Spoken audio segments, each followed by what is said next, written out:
মায়াপুর মূল দর্শনীয় স্থানগুলি: মহাপ্রভুর জন্মস্থান নিম্রবৃক্ষ। এই স্থানে শ্রী চৈতন্য মহাপ্রভু অবতীর্ণ হয়ে নাম সংকীর্তন প্রচার করেছিলেন এবং সেই শচীমায়ের কুঠির, জগন্নাথ মিশ্র শচীদেবী, শিশুকোলে নিমাই, এগুলো মহাপ্রভুর জন্মস্থান, মূল দর্শনীয় স্থান। যোগপীঠ মন্দির মহাপ্রভুর আবির্ভাবস্থলী। মহাপ্রভু এই স্থানে আবির্ভূত হয়েছিলেন। সেই সূতিকাগৃহ মহাপ্রভুর জন্মস্থান। এটি দর্শন করে এখানে আরও দর্শনীয় স্থান আছে।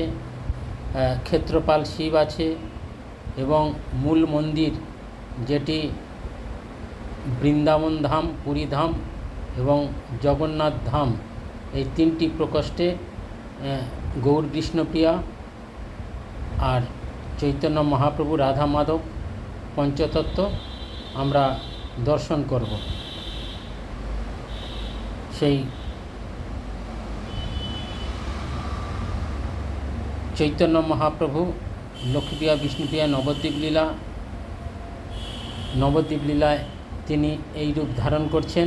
মহাপ্রভুর বাড়িতে পঞ্চতত্ত্ব, গৌরসুন্দর পুরী ধামের লীলা এবং রাধা মাধব গৌরসুন্দর বৃন্দাবন ধামের লীলা আমরা দর্শন করব। এবং নিম্ব বিশ্বং নমস্তুভ্যং জগন্নাথ শচীপ্রিয় যত্তলে জাত শ্রী গৌরাঙ্গ জগৎগুরু এবং ক্ষেত্রপাল শিব আমরা দর্শন করব। এবং মহাপ্রভুর জন্মস্থানে সেই লক্ষ্মী নৃসিংহ দেব এবং গৌর গদাধর, আমাদের সমস্ত বিঘ্ন বিনাশনকারী শ্রী লক্ষ্মী নৃসিংহদেব এবং শ্রী মহাপ্রভুর স্থানে এগুলো বিরাজিত হচ্ছে এবং ভক্তরা আনন্দের সহিত মহাপ্রভুর নাম সংকীর্তনে মগ্ন হয়ে রয়েছেন এবং মহাপ্রভুর কাছে সে ভক্তি প্রার্থনা করছেন। নাম সংকীর্তন সহযোগে ভক্তবৃন্দ মহাপ্রভুর কৃপা আশীর্বাদ গ্রহণ করছে। এরপরে দর্শন করে আমরা চলে আসব শ্রীবাস অঙ্গনে। এই শ্রীবাস অঙ্গন, যেখানে মহাপ্রভু সর্বক্ষণ কীর্তন বিলাস করতেন, যিনি নারদ, তিনি কলিযুগে শ্রীবাস পণ্ডিত।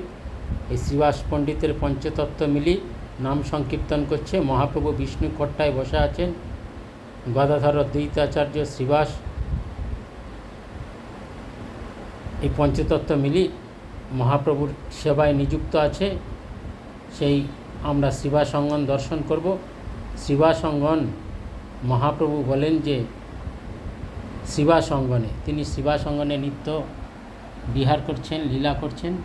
সেই শ্রীবাস অঙ্গন আমরা দর্শন করব এবং এই শ্রীবাস অঙ্গনে খোলভাঙার ডাঙা বলে, এখানেই চাঁদকাজি ভক্তদের নিয়ে চড়াও হয়েছিলেন এবং খোল ভেঙে দিয়েছিলেন। এবং এই শ্রীবাস অঙ্গনে মদনমোহন আছে, গৌর সুন্দর আছে এবং এই যে খোল ভাঙার ডাঙা, এই সেই খোলটা দেখছি, এখানে ভগবান কীর্তন করতেন এবং সে চাঁদকাজি এসে খোল ভেঙে দিয়েছিলেন। এই জন্যে এখানে যে কীর্তনরত, যে কীর্তন ভক্তবৃন্দ কীর্তন করছে, আমরা সেই রূপ দর্শন করছি। এর 10 ধনু পরেই অদ্বৈত ভবন, অদ্বৈতাচার্য এখানে গঙ্গার জল তুলসী দিয়ে ভগবানের আরাধনা করেছিলেন, সেই স্থান দেখছি, সেই অদ্বৈত ভবন। এবং এর পাশেই গদাধর অঙ্গন, 5 ধনুর মধ্যে গদাধর অঙ্গন, মাধব মিশ্রের ছেলে যে রাধা শক্তি, সেই গৌর গদাধর, মানে গদাধর রাধারানী এবং গৌর শ্রীকৃষ্ণ, সেই গৌর গদাধর আমরা দর্শন করে এবার আমরা চলে আসবো মাসির বাড়িতে। মাসির বাড়ি এই মূল বিশ্ববন্দিত আকর মঠরা শ্রী চৈতন্য মঠ, যত মঠ মন্দির আছে তার মূল স্থান হচ্ছে কি এখানে। এখান থেকে সমস্ত মঠ মন্দিরের উৎপত্তি। জগৎগুরু ভক্তি সিদ্ধান্ত সরস্বতী গোস্বামী ঠাকুরের প্রতিষ্ঠিত চৈতন্য মঠ এবং প্রভুপাদের সমাধি মন্দির আমরা দর্শন করছি। সুন্দর একটি পরিবেশ। মায়াপুরে আসলে এগুলো মূল দর্শনীয় স্থান। মায়াপুর মানে মহাপ্রভুকে কেন্দ্র করে এই সমস্ত স্থানে মহাপ্রভু লীলাবিলাস করেছেন এবং সেই মহাপ্রভুর প্রিয় ভক্ত যে ভক্তি সিদ্ধান্ত সরস্বতী গোস্বামী ঠাকুর তিনি এই গান্ধার্বিকা গিরিধারী প্রতিষ্ঠা করেছিলেন এবং নাম দিয়েছিলেন ব্রজপত্তন। সেই বৃন্দাবনে এই নদীয়া বৃন্দাবনটা তিনি নিয়ে এখানে স্থাপন করেছেন সেই গান্ধার্বিকা গিরিধারী এবং চৈতন্য মহাপ্রভু আমরা দর্শন করছি। এটি খুব অপ্রাকৃত ভগবানের লীলাভূমি, ভগবানের বাড়ি, এই জন্য একে বলা হয় ধাম। এখানে আসলে কথা বললে মন্ত্রের ফল হয় এবং শুয়ে থাকলে তপস্যার ফল হয়, হাঁটলে পরিক্রমার ফল হয়। এই জন্য একে বলা হয় ব্রজপত্তন, তদ্ধাম পরমাম গতি। এখানে আসলে মন্দির পরিক্রমা করলে তার আর পুনর্জন্ম ন বিদ্যতে, তার আর পুনর্জন্ম হয় না, ভগবানের কৃপা লাভ করে। সেই মহাপ্রভুর প্রিয় ভক্ত জগৎগুরু ভক্তি সিদ্ধান্ত সরস্বতী গোস্বামী ঠাকুরের সমাধি মন্দির। ইনি মহাপ্রভুর প্রেম ধর্মের কথা বিশ্বে প্রচার করেছিলেন এবং এই মঠ মন্দির স্থাপনের মূল কারিগর প্রভুপাদের শ্রেষ্ঠ ভক্তিবিলাস তীর্থ গোস্বামী মহারাজ ঠাকুর।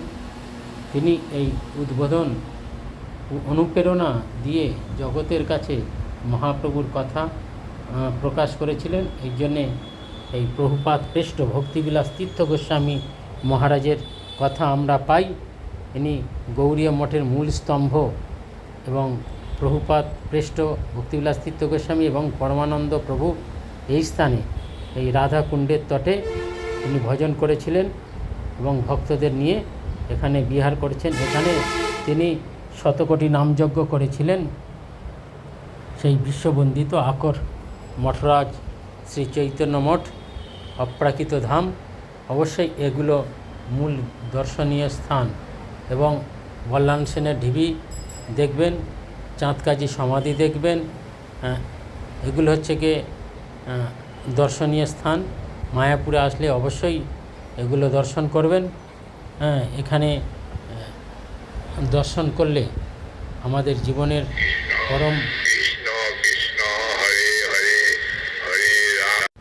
পরম পবিত্রতা লাভ করি।